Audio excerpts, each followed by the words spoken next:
loan modification program is what we consider a big failure. All right, but it's part of the business that we do right now, so we're going to talk about it. The default ratio for loan modification is over 65%, but why? Well, there's many reasons for it. There's many reasons why the loan modification is not working out for people. One of the major reasons, the way I see it, is that the homeowners realize, if they realize that they're upside down in their home, and I utilize more than $75,000, I'll explain you the reason why in a second, more than $75,000, it may not make financial sense for them to keep the home. Now, why do I say $75,000? I was playing around. I do analysis. I do a lot of analysis, market analysis, statistics, and so on and so forth. And I was playing around with the numbers, and I took properties from $100,000 all the way to $500,000. And I figured this much. I said, if you're upside down $75,000 or less, based on market conditions, you may recover that value within the next 5 years.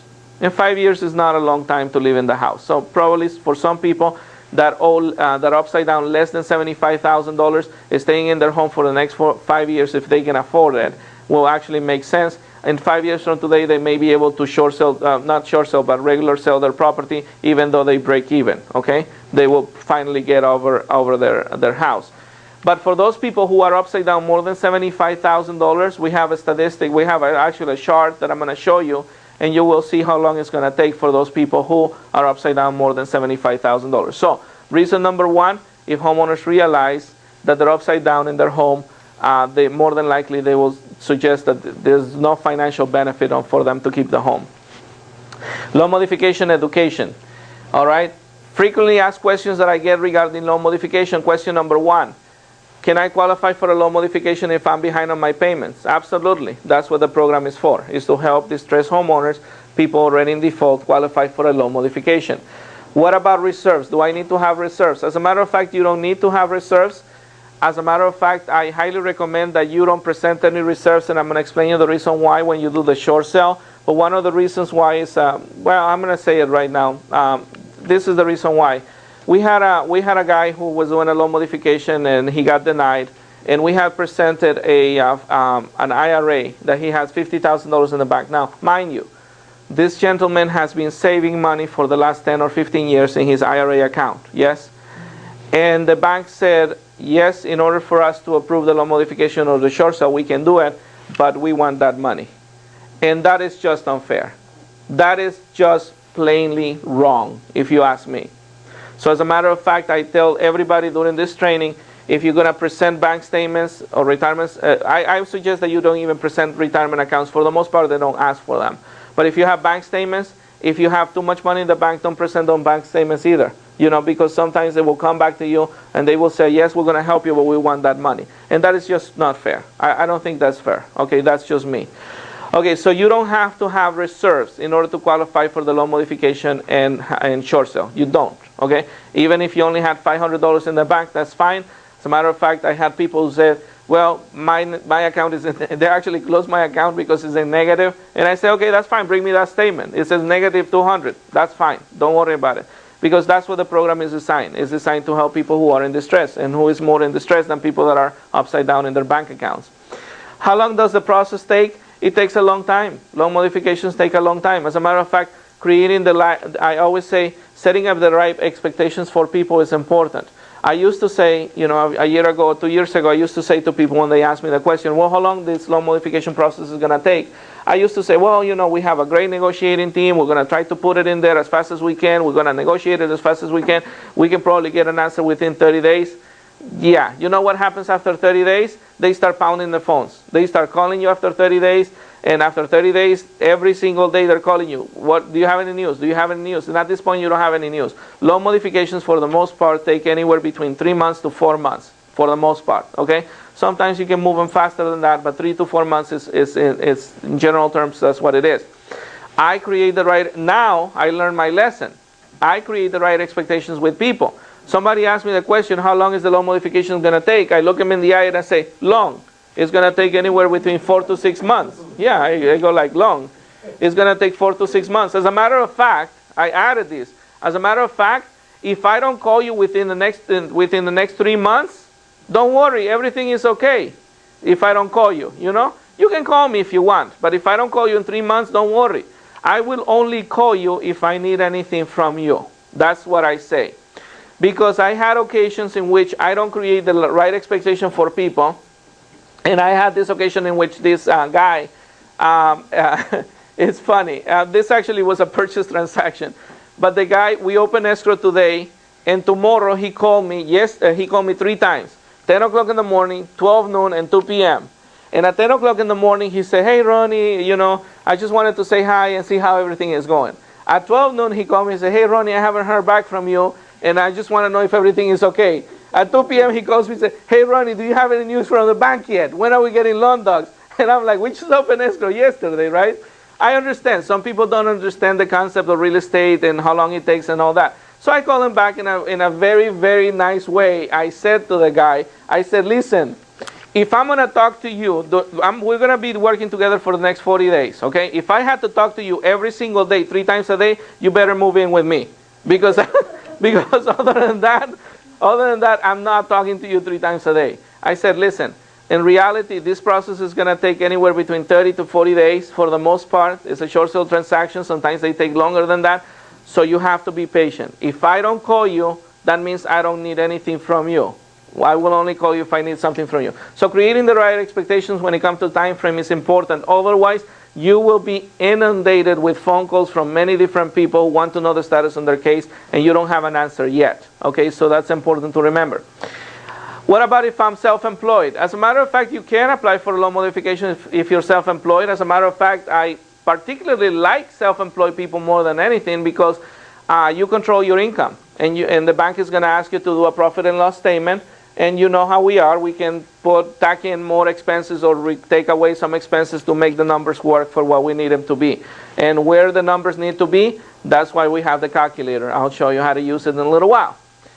Next one, what is a trial loan modification? The consumers will be set on a trial loan modifications. Bank, for the most part, they're not giving you a loan modification like this and say, oh yeah, you know you're approved, sign this paper and we're going to get over this. No. The banks realized that a lot of people, even after they got the loan modification approved, they were still getting in default. So what they're doing right now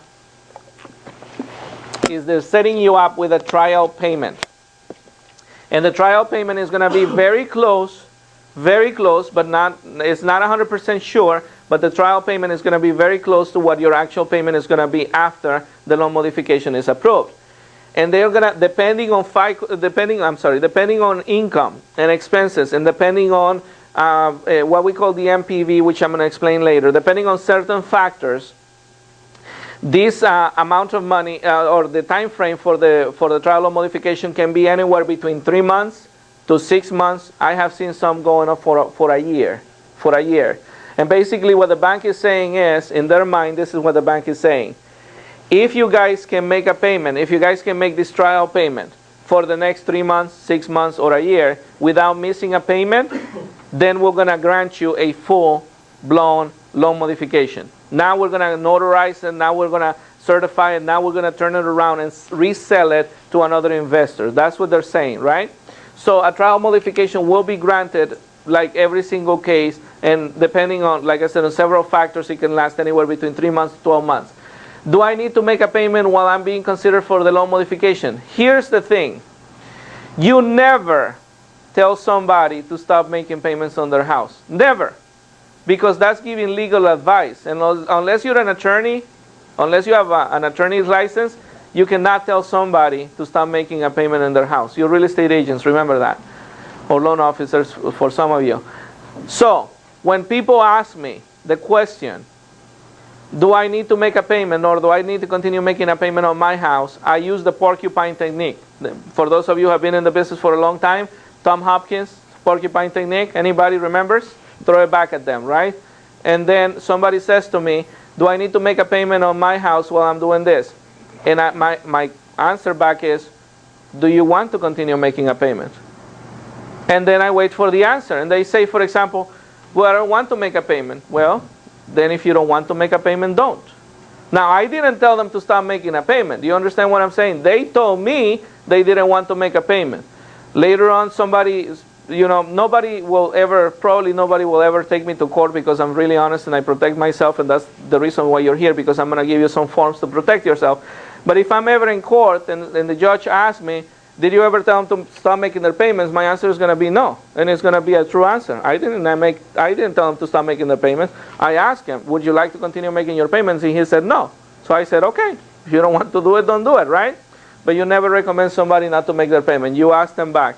So some people that I talk to, they say, well, yeah, we'll like to continue making our payment. Then continue making your payments then. That's fine with me. I got no problem with that. What happens if I miss my payment during trial modification? You are kicked out of the program. You missed a payment, you send a payment late, you send a short payment. I don't have time to answer questions right now. Write them down, and I promise to you I will have a Q&A before the end of the training, so you can ask me anything that you want, okay? Write any questions that you have. Okay, you will be kicked out of the program if you miss a payment. If you send a payment late, if you send a payment short, you will be kicked out of the program, and you have to reapply again. One question that I often get is, if I get kicked out of the program, can I apply again for loan modification? Oh, certainly. As a matter of fact, my wife's ex-husband, I'm helping him do a loan modification, and everybody asks me why. Everybody asks me why, and I say, well, he hates my guts. Okay, he doesn't talk to me. He hates my guts. But if I get this loan modification through, he's gonna have to thank me for the rest of his life, and that's a good feeling, right? So no, but I'm helping him do a loan modification, and we'll probably get it through. And we had challenges along the way. He has applied. When he came to me, he already applied for loan modification 3 times, and nobody can get him approved. Nobody. I mean, he paid an attorney $6,000. He paid a loan modification specialist another $4,000, and another guy another $3,000. Nobody can get him approved, and he didn't want to come to me, right, because he doesn't like me. But then Mona told him, no, you know what? Let Ronnie handle it. So she brought me over the folder, and I took care of it, right? He has applied for loan modification 4 times, and he's been in the house 17 months without making a payment. 17 months. 17 months. Okay. And we'll probably get an approval. We actually extended the trustee sale date once again from May 9th to June 9th. So we extended it for another 9 days, and we'll probably get another extension. And I will make him through. I will make him go through. You will see. But anyway,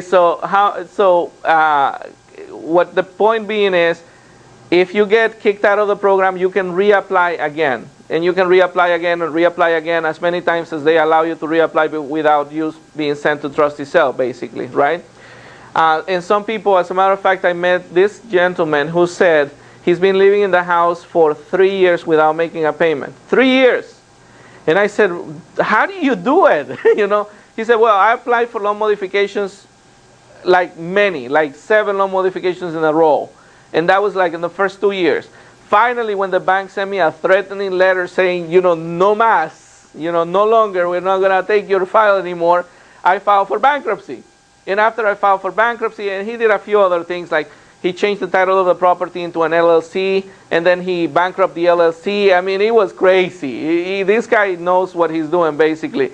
And I was just laughing, really, because he's been in the house for like 3.5 years, almost 4 years, without making a payment. And that's, that's what it is.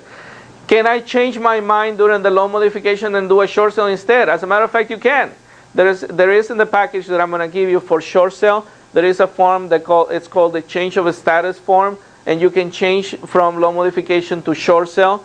As a matter of fact, with the new guideline as of February 1st, 2011, you can actually apply for both at the same time. You can actually apply for loan modification and short sale at the same time. And the package is very similar. There's only going to be one difference in the package, and you can send both packages in at the same time and apply for both at the same time. Even though some people from HAFA, by the way, at the banks, they don't know this, so you kind of have to tell them. And this is where I go with my speech. There's 2 things that I have to say about the people from HAFA. 2 things. Number 1, they're really, really nice people. They're really nice people. As a matter of fact, when we come out from lunch, I recorded a conversation I had with one of them, and you will see what he says. But they're really nice people. And number 2, they don't know anything. Sometimes you have to put your foot on the ground and you have to say, this is the way it is. I came to Ronnie's training, and this is what Ronnie told me, and this is what the guidelines are, and this is what it is. I had one occasion in which I was trying to submit this package for this gentleman, and this is a short sale package, and the lady says, well, you cannot submit a package without an offer. And I said, yes, you can. In a half a short sale, you can submit a package without an offer. And she's like, no, you cannot. And I said, yes, hon, you can. I said, hon, I teach this stuff. I know the guidelines. I know that you can submit an offer. Please just get it through the system. And she stopped for a second, and she came back and she said, well, I'm going to tell you a secret. They gave me the guidelines, and I haven't even read them yet. That's the kind of people that you get at the negotiators, at the short sale negotiators. They haven't even read the guidelines. So we're going to go over the guidelines in a little bit. So can you change your mind and change from a loan modification to a short sale? Absolutely. Next one. Does it stop a trustee sale? This is a yes and no answer. Does a loan modification stop a trustee sale? This is a yes and no answer. Yes, it will stop the trustee sale as long as the negotiator has been assigned. How long until the negotiator is assigned? It can take anywhere between a month to 2 months for the negotiator to be assigned. So, this is the yes answer. The no answer is, if you already have a trustee sale established and you're running against the clock, loan modification is not going to do you any good, because it's probably not going to stop the trustee sale. Okay?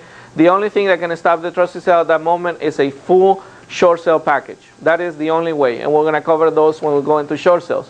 How do I know if I qualify? For the most part, you have to apply and see whether or not they can qualify or not. But within this training, we have the calculator, and if you use the calculator correctly, and I'm going to show you how to do that, you will be able to determine in the first 5 minutes of you meeting with somebody whether or not they qualify for the loan modification or not. The calculator is really powerful, if you ask me. So we're going to go into that. Do I need to prove my income? Oh, you betcha. You betcha. Loan modification is like, I would suggest to say loan modification is 90% income based and about 5% owner occupancy and another 5% MPV, which is, I might as well explain you what MPV is right now.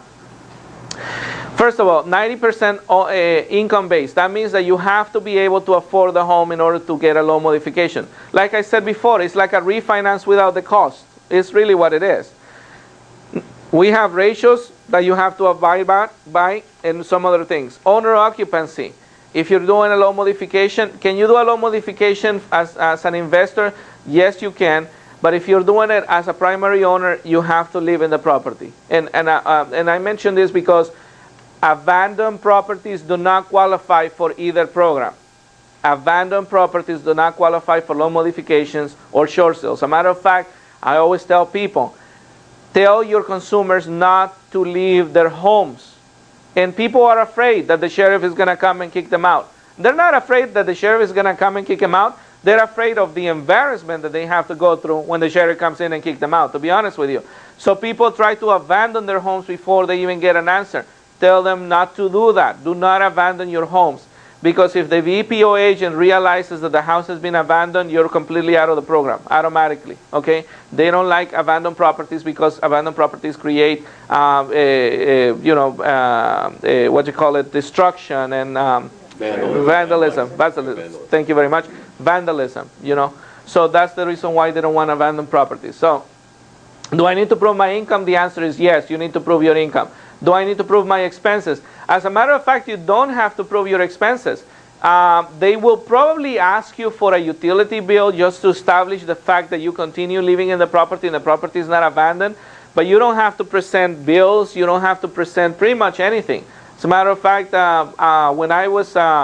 when I was working for my wife's ex-husband, they asked me, what are his expenses, and I had to reduce some of his expenses just to make sure that he qualifies. You understand? Because they don't ask you to present proof of expenses, so you don't have to present, credit card bills or anything like that. They may run your credit report in some occasions. In some occasions, they don't. It really depends on how tight you are with the ratios. Okay. What about rental and income or additional income? Do I need to present proof of rental income or additional income?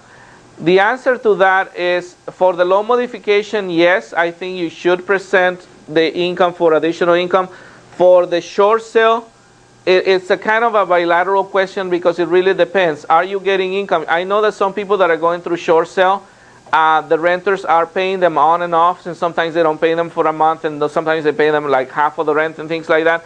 So it may be a little bit confusing. So you may decide whether or not you want to present the income or not. But for the most part, yes, you want to present the income for rental properties and any other additional income like foster children and alimony, child support, and so on. How much does the loan modification cost? Now, here's the key. For those of you who are Prudential California Realty agents, there's only one person in the company, and I have to say this because Bruce asked me to say it. There's one person in the company that handles the loan modifications, and that's Rita Flood. For those of you that are here from my office, you know that. Rita Flood handles the loan modifications for Prudential. The charge for the loan modification is $3,000 if it's one lien and $3,500 if it's two liens. If it's one lien, it's $3,000, and it gets split three ways. The real estate agents will get $1,000, the company will get $1,000, and Rita will get $1,000. Okay, and that's how the split is. For those of you who are not with Prudential, you can charge pretty much whatever you want. As long as you disclose it, number one, and number two, you cannot charge anything up front. Let me repeat that for those of you that didn't hear me. You cannot charge anything up front. I talked to the real estate attorney at the Board of Realtors, and he said real estate agents can only charge for services rendered. That's the way it is. So you have to get that trial approved before you can charge for anything. The only other way to do it would be to create a trust account within an escrow company, and then you start pulling money based on the amount of hours that you work on that file, and that is very difficult to track down, and I just don't recommend it. So for the most part, you have to have an agreement with the consumer that they have to pay you, the certain amount of money when you get them into the trial loan modification. And by the way, if they say, well, I'm not going to pay you because it's only a trial loan modification, if you make your payments on time, you should be getting the loan modification anytime soon. But the problem is that if you wait until they get the full-blown loan modification, you're going to be waiting forever, because the loan modification can be established, I don't know, maybe in 6 months, 8 months, 9 months, 11 months, 12 months, and that's not the key. So the key is when you get the terms you're going to get a letter, they're going to get a letter that specifies what the trial loan modification agreement is. It's going to say for the next so many months, you're going to be making a payment on such and such. And that's your trial loan modification approval. That's when you collect the money. So what I do, I usually tell consumers, when we get that letter needs to be sent back to the bank. I need you to bring me a cashier check for $3,000 under the name of Prudential California Realty, and then I'll give you the letter so you can sign it and send it back to the bank. And by the way, that letter needs to be sent right away because you only have 14 days to get it back into the bank. Otherwise, you're kicked out of the program and you have to start all over again. So, $3,000, it gets split three ways within Prudential company. It gets split three ways: $1,000, $1,000, $1,000. One for Prudential, one for the agent, one for the negotiator. And you guys can do whatever it is that you need to do. So that's the cost. And $3,000, by the way, is not that much, because $3,000 for somebody that their payment went from $3,000 to $5,000 and they're not making their payment, it represents less than one monthly payment on the house, really. Okay, and believe me, they're not making their payments. So what are they doing with the money, right? They should be saving it, right? So that's what that is. Does it establish? Hardship. This is very important for those of you leaving the room. This is very important.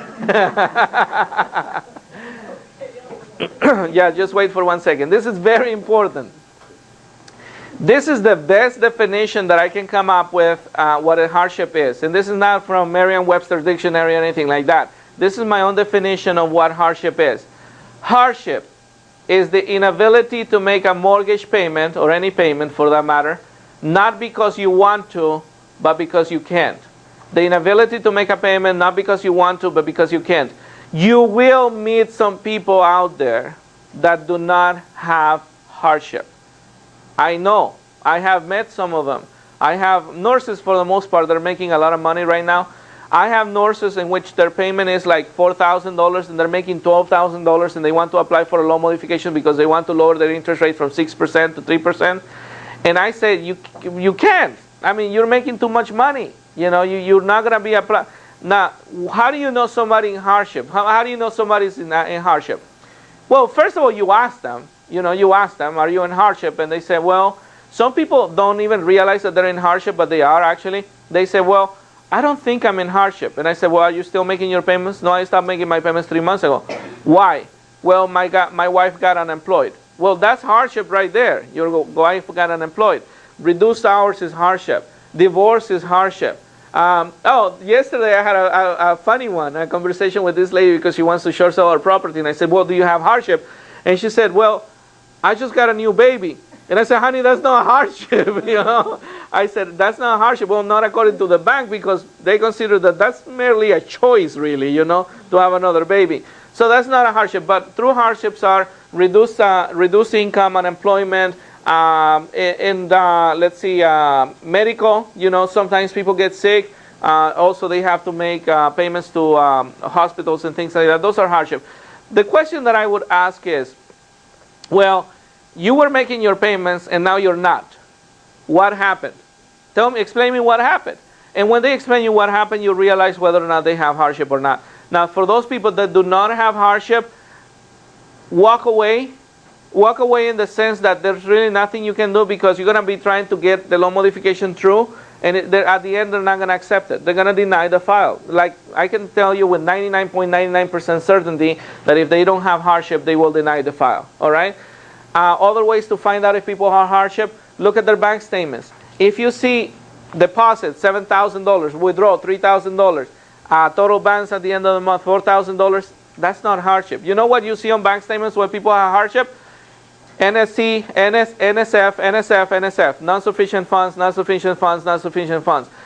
You will see the initial statement, $2,000, deposit, $3,000, withdrawal, $6,000, the balance minus $1,000. That is hardship, you see. But you determine very quickly whether or not somebody has hardship or not. Why do I say walk away from people that do not have hardship? Because if you don't walk away, even though you may get them approved for loan modification or short sale, they may get into trouble later. And the reason why is this. Fannie Mae is cracking down on walkaways. It says strategic defaults, which have been a norm for a little while now, can lock buyers out of the market for 7 years. Fannie Mae says it will get tough on borrowers who engage in strategic defaults. People who walk away from a home that is worth less than what is owed on the mortgage, even if they can afford making the payments. An estimated 11 million homeowners will consider strategic default this year. 11 million homeowners will consider strategic default this year. Fannie Mae said that it will not only refuse to guarantee another loan for 7 years for those people, but if it has evidence that a borrower chose to default on their loan on purpose, will seek to recoup losses in court through deficiency judgments in the states that allow lenders such recourse. So Fannie Mae is saying, we want to make sure we will audit those files. And by the way, they chose them at random, so you never know. We will audit those files and make sure that people have hardship. For that reason, the banks, for the most part, they will not accept a loan modification or a short sale if it's determined that the person is not in hardship. So, like I said, the only thing I say about this is walk away, because number one, you're going to be wasting your time. Really, it's the spinning wheel syndrome, and that's what I call it, the spinning wheels. Have you seen a hamster inside a wheel going like this? Okay, you're spinning wheels and you're not getting anywhere. That's what I say. That's the concept that I have. As a matter of fact, I have agents in my office coming to me and they say, hey, Ronnie, I'm doing this and this guy doesn't have any hardship and I'm trying to do this and this is what I do. And they know when I do that, they go like, oh, okay, I know, I'm wasting my time, I know. Things like that, So don't do that. You're going to be wasting your time for something that is not going to bring you absolutely any benefit. All right, traditional loan modifications. Okay, I skipped the traditional loan modification because it takes me about a half hour to go through that. And nobody's doing traditional loan modifications right now. So everybody's doing HAMP loan modifications. Traditional loan modifications happened before the HAMP was enabled, which is on April 5th, 2010 last year.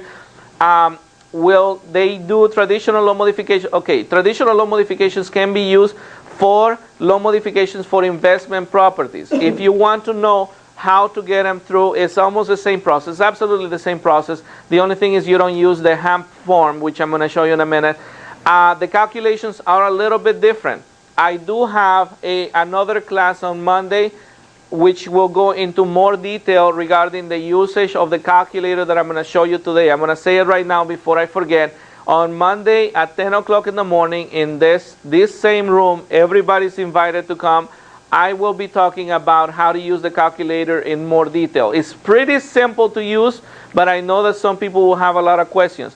If you cannot attend the Monday training, just remember, send me an email and I will tell you when the next class is going to be. Ultimately, if you cannot come to the class because you live too far or anything, just give me a call and we will go over the calculator over the phone, and I can help you with that. I actually have a system in which I can actually go and log into your computer and see what you're doing on your screen, so you can do the calculations and I can tell you over the phone what you're doing right and what you're doing wrong. So the support is there. Don't worry about that. Okay, next.